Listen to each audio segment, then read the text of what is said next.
Hi everybody, welcome back to Thread Thursday. Bit of a bumper issue again.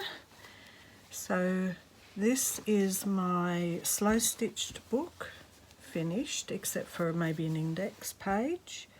What I'm making is the cover, so I'm stitching this doily on. Show you what it looks like once this is stitched down.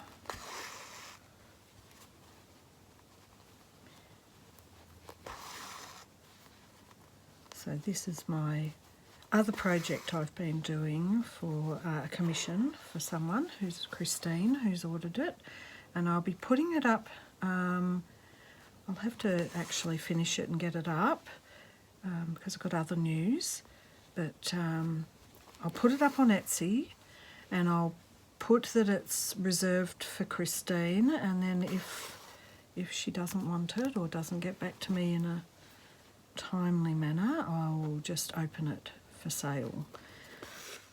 This colour kind of shows a little bit, but not too badly. Now, something I was quite excited about was watching Ariane's trip to Paris, and how there was a great big sort of textile art fair on while she was there, so she was just having a lovely time. But she also, Ariane Zerker, that is, Zerker or Zercher, and I kept saying, oh, I miss Paris, I'd love to go to Paris again. Now that we're all opening up, how wonderful would it be, blah, blah, blah. Anyway, I thought, why not travel? It's a good thing, isn't it? Anyway, short story long, as usual, I entered a competition. Now, I've never won anything really in my life. Now, this is an interesting thing. I used to say I never win anything because I haven't. I honestly have never won anything. And, you know, it stops you actually going for things. So, I don't know, a month or two ago I started to say, well, that's a silly thought pattern, isn't it? Why would you be walking around always saying I never win anything? So I started to say, oh, I'm a winner. Whenever I caught myself saying that, I go, oh, change the story. Change your tune. So I started to say, I'm a winner. Anyway, once when I was travelling overseas, I caught flight, and I was an Etihad guest, and I've had their newsletter for ages, even though I don't go travelling that much. Anyway, it's their 15th anniversary or something of being in Australia, and they decided that because Australia now has its borders open for international holiday travel rather than just not family, they decided to do a Celebrating Australia competition, and you had to write in and say why you thought you should go to Abu Dhabi, which is different than Dubai, Abu Dhabi. And I told them a good story about why I thought I should go. Now, they are taking 100 people with their plus ones. Anyway, I won. I'm one of those people. So I found that out this morning, and I'm now... So as you can imagine what today's been like, working out who the plus one is, making sure everyone's happy with my decision, getting carried away and deciding that, well, if you're in Abu Dhabi, you should just hop on a flight and get to Paris. And I decided that if I'm going, that's what I'm doing. So there you go, all within the space of a week of saying, oh, I miss Paris. Oh, I wasn't jealous of Ariane being there. I was just, oh, I would love to travel again. I just thought I'd never would, really. You know, sometimes when you've sort of had the lockdowns that Melbourne had and the length of them, you think you'll never get out of Australia again. So it's good that it's all opening up. And even having cancer, you know, it's like, oh, maybe I won't ever do any of that again. It's too much. In the end, my plus one has ended up being Lily, my daughter. And this is because she has never been overseas. She's been to New Zealand, but she hasn't been back to the home country, to England, and met any of the relatives. And my other daughter has been to Europe and has been to Chile. So Lily hasn't. And honestly, Lily and I kind of do similar things anyway. We're very similar. So for us to travel together is pretty much like our normal everyday life, really. So we're doing that. She's so excited. And I was like, oh, this is really peaceful and calm, and I'm really happy about this. Now she's super excited. So it's getting me all excited. And I'm like, and she's going, well, we can catch a train to Italy and blah. And I'm like, just hold your horses. Firstly, we haven't worked out how long we're going for or what the real list of things that we need to do is. And I said, I have to see textiles, I have to go to art galleries, I have to go to a few op shops wherever we are. Don't want to visit too many relatives because, you know, honestly, when you're on a time limit, it can take up actually a lot of time. And I've done it a few times, so we have to try and do it in one big gathering, I guess, for Lily. So there you go. How exciting is that? So not only is this a big one for, because we went to Creswick, so Huss and I went to Creswick, and so I've got footage, like the last one, I've got footage that I'll put after this of the wool mills in Creswick, where I learnt quite a bit about wool and textiles and blends of wool with alpaca. So I've got some nice footage of beautiful shawls that they make there, the fire blankets, etc. The other thing I've been excited about was that after watching Ariane's latest video of all the yummy fabric stuff and textile stuff at the fair thingy that was there, I did a little bit of a hunt around on the internet and I found a whole heap of artists that I didn't know existed around the world doing textile art, and oh wow, that was just very exciting. So now I'm just excited. This is me travelling, and you know, it's like travelling art, really. That's what it is. That's my favourite thing in the world, to travel and see art things. You know, get a good eyeful of all the deliciousness. So apparently I'm doing that in about 2 weeks, just like that. You know what? Life is just full of surprises. So anyway, try that. I'm a winner. Anyway, I decided that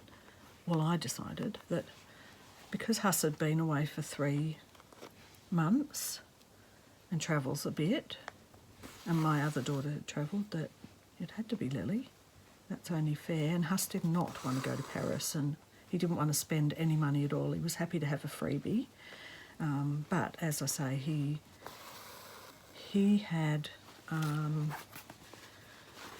that year while COVID locked down, where he got caught in Somalia and wasn't working, and the other guy was running the business, but the business nearly went bankrupt while they were on lockdown. It was a panel beating business.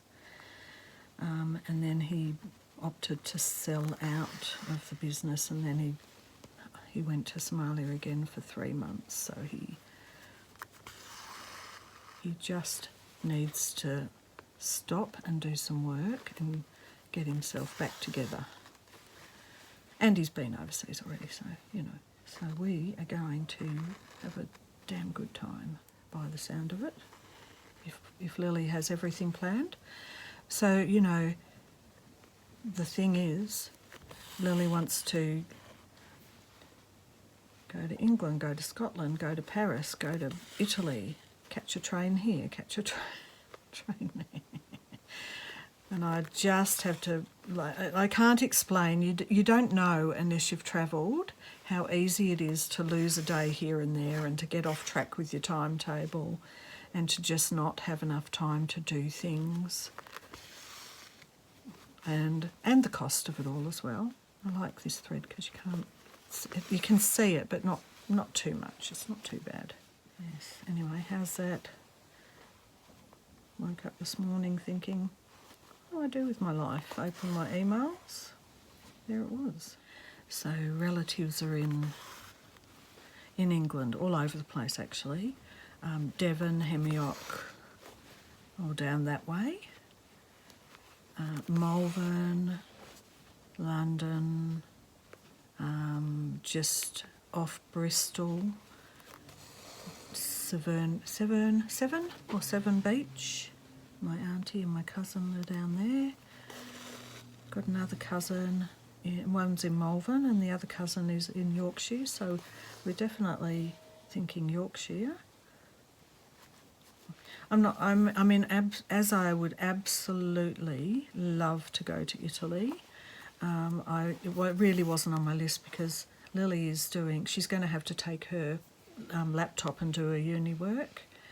So, that's a little bit of a hindrance too. And I've said to her that she should probably try to do as much before we go, which is impossible because it's such a whirlwind of a hurry for us to go. So I don't think Italy's on the cards, really, because she'll have to be back. And I don't want to do a place like Italy in a hurry, pop in for a day, pop out. I just don't, I think I can do places I've already done quite easily. Anyway, it's going to be interesting because part of the competition is the 4 days in Abu Dhabi are a celebration. So we all have to sort of be giving permission to be filmed on the plane, and they're going to take us to all sorts of sites and stuff, and we do have to give permission to be having photos taken. So be interesting. I'm hoping to see the massive Persian rug at the mosque there in Abu Dhabi, and it's a massive Persian rug. And Lily did some research already, so she's at work all day, and you know what, all she's doing is sending me texts about all the interesting things she's discovering that we can do. She's so excited, wearing me out already. We haven't even gone. Anyway, we have to wear the full burqa if we want to go in there. We've got to totally cover up. And I said to her, I don't care, I just want to see it. Probably won't be able to take a photo, that's the only problem. Anyway, I will try to take as many photos as possible. So my little foray into adding all these little places I go with textile arts has just gone worldwide. How good is that? Now, I'll just show you rather than stitch the whole time. This is going to be the front, so this will be stitched to that.